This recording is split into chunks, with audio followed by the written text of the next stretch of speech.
We're going to look at function types in Haskell. To do that, we're going to write our functions in the editor, and we are going to write some simple functions and a variety of functions that have different function types. So we're going to begin with a simple double function that takes a value and just doubles the value. I'm going to put a comment in here. And the way to put comments into Haskell is to use double dash. And then I'm going to specify the function type. So to do that, you give it the name of the function you intend to call it, have two colons, and then you specify the data type of the value you want as the argument. So in this case, it's the float. We want a floating value. And then we specify the value of the data type that we want returned, which is also going to be a float in this case. So we're going to do now the function itself. So let's write that, x equals x times 2. Next, we're going to do another function just as a comparison with different data types more than anything. So I'm going to do a function now that just squares a number, and we're going to just call that square. And that's going to take an integer as an argument, single integer, and then it's going to return an integer. And then the third function is just going to determine whether a number is odd. Is the number odd? Now I'm going to call this odd2 because it already is an inbuilt function called odd. So just want to be clear which one we're referring to. So odd2, and then we're going to specify that it takes an integer as our argument and it returns a boolean value. And then we're going to write the function itself. So odd2 x equals x mod 2 doesn't equal 0. So that will either return true or odd depending on whether your integer is odd or even. So that will give us a boolean value. So we've got now our 3 different functions.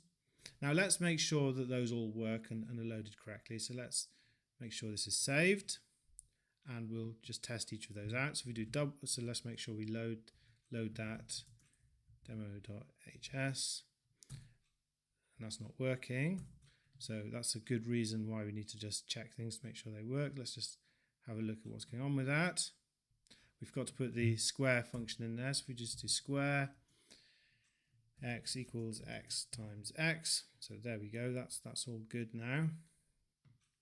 And let's try that again. So we load that up. So that's all good. And let's test them out. So let's try double. 4. It's happy with that. And then if we do square, 4 is happy with that as well. And if we do odd, 4, returning is false. And if just make sure, make sure we're testing odd2. Sorry, odd2 should be testing. That's false. And then odd2, and let's do 5 just to make sure that's true. Good. So that's all working fine. Our functions are working as we expect them to work.